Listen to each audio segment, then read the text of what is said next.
In this episode, take a look at the 1996 murders of Tony Tucker, Pat Tate and Craig Rolfe. We look how police didn't follow leads, a possible miscarriage of justice that put innocent men behind bars. Could the real murderer who authorised the killings be one of the Brinks gang? And could the reason for the trio's murder be stolen money from a cash van raid? I'm going to present several scenarios of a case for you to decide what you think is the truth.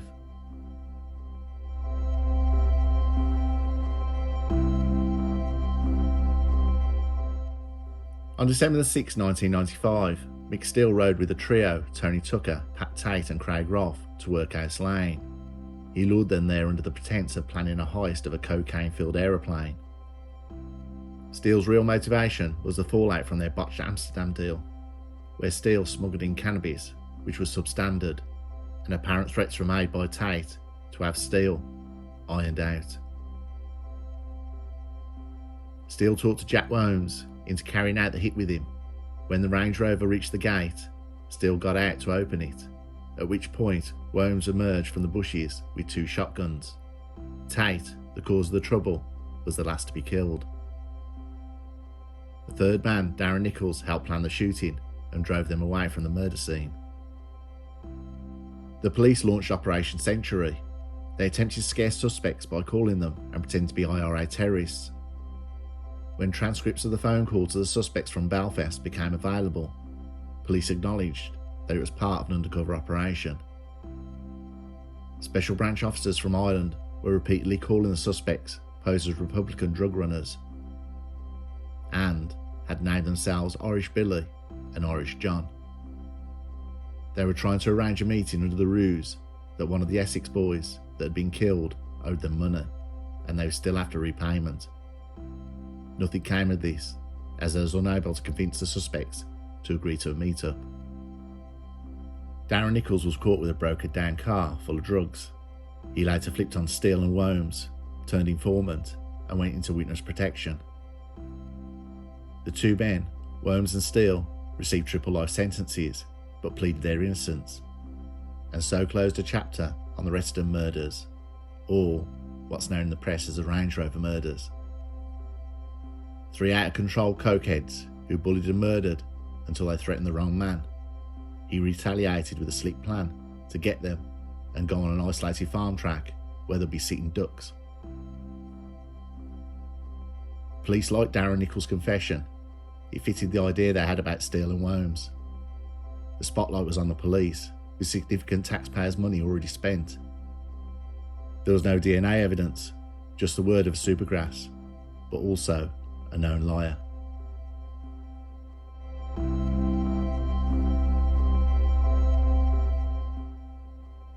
The villain, formerly known as Darren Nichols, ceased to exist in spring 1996 after agreeing to break the ultimate criminal code, the unwritten law that you never grass on your mates. 18 months later, with £250,000 price on his head, Nichols gave evidence at an Old Bailey trial for one of the most notorious murder cases in British history. The victims, Patrick Tate, who was 37 years old, Tony Tucker, who was 38, and Craig Rolfe, who was 26, were found in a Range Rover in a country lane in the village of Rettendon, Essex, in December 1995. Each had been shot in the head with a shotgun at point-blank range, leaving their faces so badly pulped they could only be identified by their fingerprints. All 3 were well-known Essex faces. Tucker ran security for pubs and clubs, including Raquel's, where the ecstasy tablet that killed Leah Betts had been obtained a month before the murder. Tate had been released from prison 6 weeks before he was killed, having narrowly survived an assassination attempt the previous year. Rolfe, a small-time drug dealer and thug, featured regularly on local police intelligence reports. The trio had fallen out with Michael Steele, a sophisticated Essex drug smuggler, whom they had paid £70,000 for a consignment of cannabis. When the drugs arrived, the quality was so bad they couldn't even give it away. A furious Tate boasted he would kill Steele in revenge, but Steele, who had developed a close friendship with Tate's ex-girlfriend, heard of the threats and decided attack was the best form of defence. On the pretense of making amends, Steele offered Tate a share of a massive cocaine deal. Tate, along with Tucker and Rolfe, were invited to look at a farmer's field where the drug plane would land. As the Range Rover reached the lock gate at the bottom of Workhouse Lane, Steele jumped out to open it, and at the same instant, Jack Worms, Steele's right-hand man, leant in with a pump-action shotgun and began blasting. Seconds later, Worms called Nichols on his mobile and asked him to pick the pair up. It was only when they climbed into the back of his car, spattered in blood, he'd realised what had happened. Nichols said, "I think I knew all along what they were going to do. 6 weeks before the murder, Steele had asked me to get him a gun. He said Jack had a couple, but they didn't want to use them. I asked a few people, but didn't come up with anything. Then, as soon as it happened, I said to myself, that was a stupid thing to do, and it's really obvious. I suppose I just didn't want to believe they were capable of that." Nichols had met Steele, Worms and Tate a few years earlier while serving a prison sentence for distributing counterfeit currency. On his release, he joined Steele's smuggling organisation, making trips to Amsterdam and purchasing hundreds of kilos of cannabis, which he drove to the Belgian coast. From there, he would meet up with Steele's speedboat. The drugs would be whisked across the channel and landed on the Essex coast. After the murder, Nichols stopped smuggling to distance himself from Steele and Worms, but fearing he was an accessory to the killings, felt he had to continue selling drugs on Steele's behalf. As Worms and Steele realised Nichols was becoming a weak link, they insisted he got more involved or face the consequences. A few days later, after a particularly nasty threat, the gang were arrested by police and customs drugs operation. Nichols was charged with murder and knew the only way out was to tell the truth. When I was giving evidence in the trial, I couldn't look at them in the dock. I felt really like I was letting them down. I really liked Mick and I thought he liked me, but in fact they were just using me, and now they hate me. Worms and Steele are serving triple life sentences for the killings. For Nichols, a threat remains. There's not much point in them killing me now. If I'm dead, that won't get anybody off. What they might try and do is scare me into saying I was lying in court. So keeping my true identity secret is as important as ever. You start off with your new life, and it's fine because no one knows anything about you. But if you spent all your life hanging around with lowlife, and they're the people you feel most comfortable with, then wherever you go, you end up drifting into the same circles. In some ways, this new life is better than what we had before. But we like what we had before. My little boy keeps saying, "Why can't we have our old name back? Why can't I call my friends? And why can't we go back to Essex?"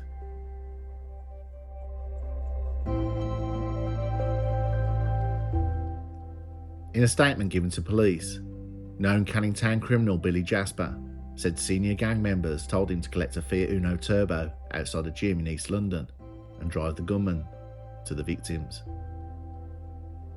The killer, who wore surgical gloves throughout the operation, was also handed a black and gold head sports bag containing a shotgun and a Browning pistol, according to Jasper. After the hitman shot the men, he stole 4 kilograms of cocaine from their car. Despite his detailed statement, Jasper was banned from giving evidence at the trial of Steele and Worms in 1998.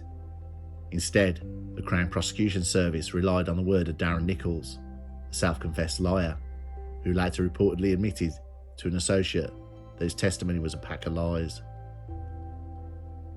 It is understood that the 2 convicts believe Jasper's evidence now has added significance following the recent leak of Operation Tiberius.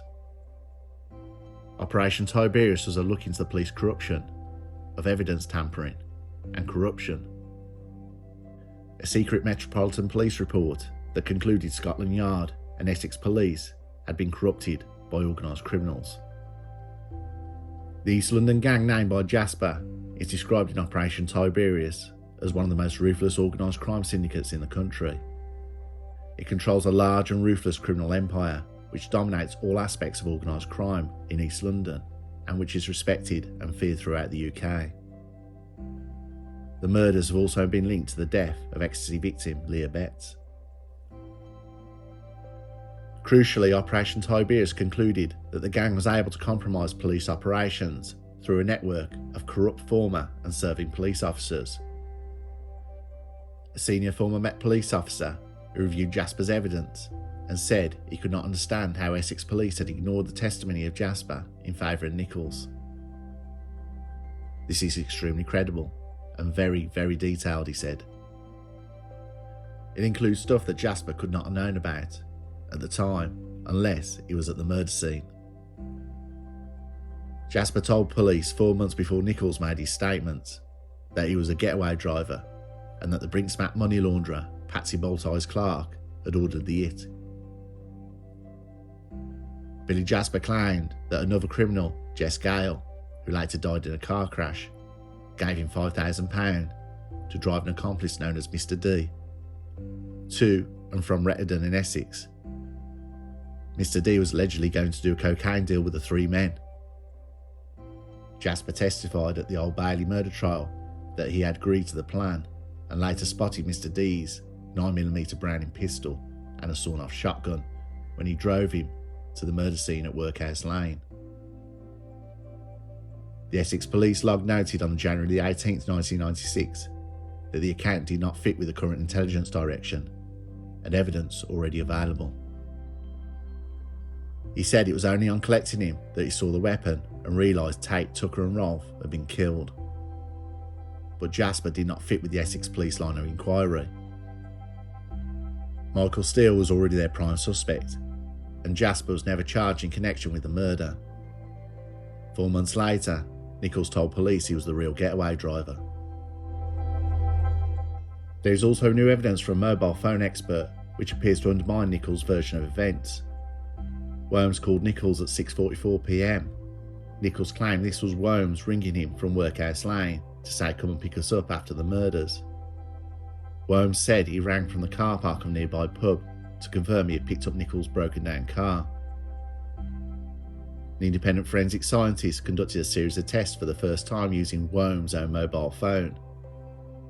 Of the 20 calls made from the pub car park, an investigator commented, "The new test suggests Jack Worms was telling the truth and Darren Nichols wasn't. Timing was the key to the case." The pathologist did not provide a time of death, so Essex police based their theory about the deaths on the fact that Tate, Tucker and Rolfe made no calls on their mobile phones after 7 p.m. But by the same reasoning, Steele and Worms could have been dead after 7 p.m. themselves, for their phones were not used either. Jasper claimed the two shootings took place late at night, and two independent witnesses both heard gunshots from around midnight. The later time of the death would at least go some way towards explaining why the Range Rover was not iced over when it was found by farmer Peter Theobald and his friend Ken Jiggins at 8 a.m. on the 7th of December. Their own vehicle had been left outside all night and was completely iced over. What is not in doubt is the man responsible for the Rettendon murders must have been an expert marksman. All three victims were gunned down in seconds. At the trial, Nichols claimed Worms was a shooter, with Steele only joining to finish off the three men. But Worms' brother John had stated Jack is frightened of guns ever since he was hit by a clay pigeon trap when he was a kid. "My dad used to own guns, but Jack never had one. He couldn't have done this." Mr. D, the hitman, on the other hand, was a former soldier and a crack shot who won several regimental prizes. In October 1997, the hitman Mr. D's friend Jess Gale was killed when he collided head-on with another car on the M20 in Kent.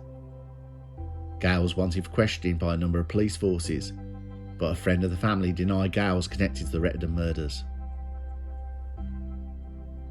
She said he was no Kenny Noy.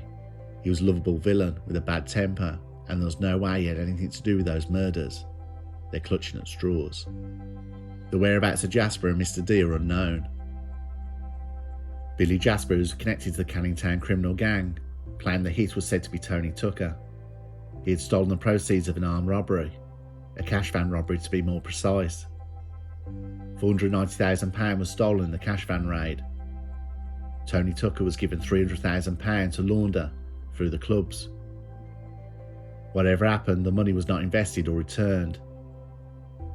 Tucker was supposed to have bumped them for the money.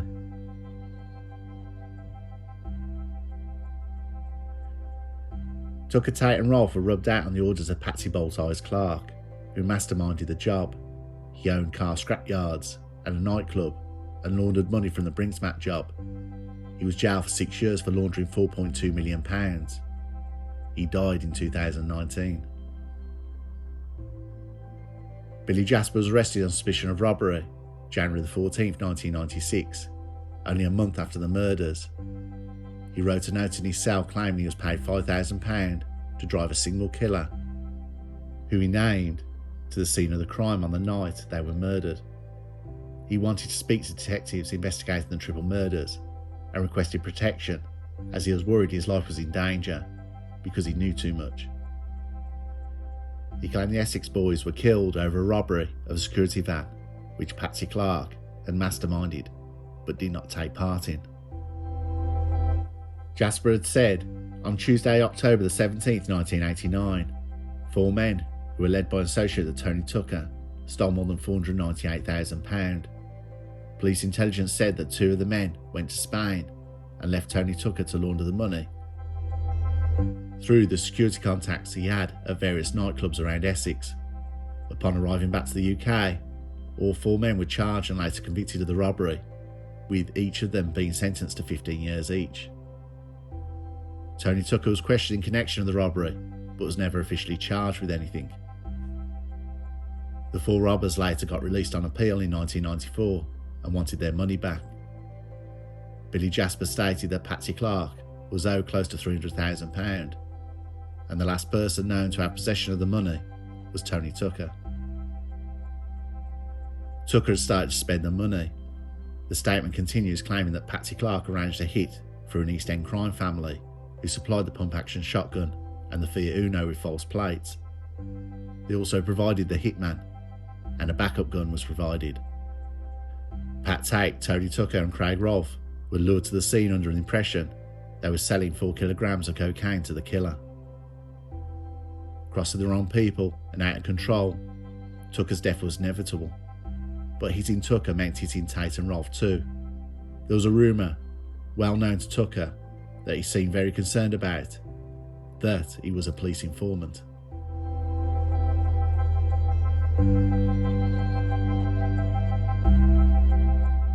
So in conclusion, what are we to make of it all? Are Mick Steele and Jack Worms innocent? Did corruption in the police force push the case and convict the 2 smugglers who were innocent of their murders? From one of London's biggest gangs, making Billy Jasper's statement look like lies. Was Nichols' version of events true? Did police really have their killers in Steele and Worms?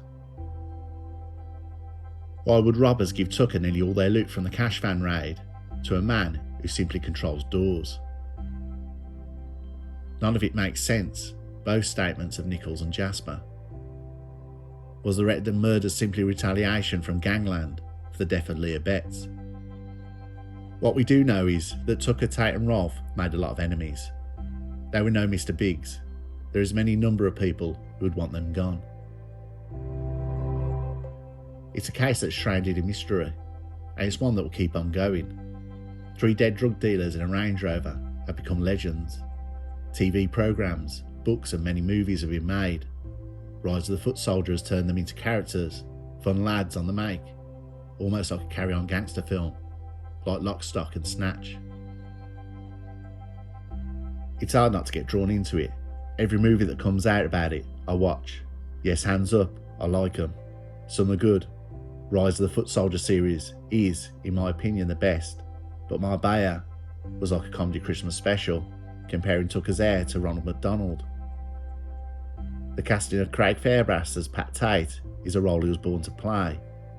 Everyone stated this when he played Dan from EastEnders and started working for a criminal firm to tax Phil Mitchell's business in revenge. Then we have The Essex Boys, the first film with Sean Bean constantly shouting. That film got on my nerves. It was just awful. What is truly nuts is that Tucker, Tate and Rolfe have become a cartoon of themselves. Hapless clowns who try, have a fight, nearly get there, but never win. Then back to the real life murder.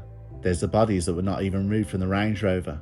The vehicle simply lifted and transported to forensics with them still inside. The Range Rover, now salvaged, has become a celebrity vehicle in its own right. Another question, why was there no weapons in the Range Rover? Whoever they was with, they trusted. Maybe the people behind bars for the murder were involved in their deaths in some way. Why kill all three? And why not dispose of their bodies? There is more questions than answers, but there is one thing, and this is my opinion. I believe it's the setting, the scene, the image of the Range Rover, with the bodies inside is chilling. If it wasn't for the 3 murder victims being left in a Range Rover down a farm track, blown away in a grisly fashion, like the start of a murder mystery crime or horror film, ask yourself this question: would we even care?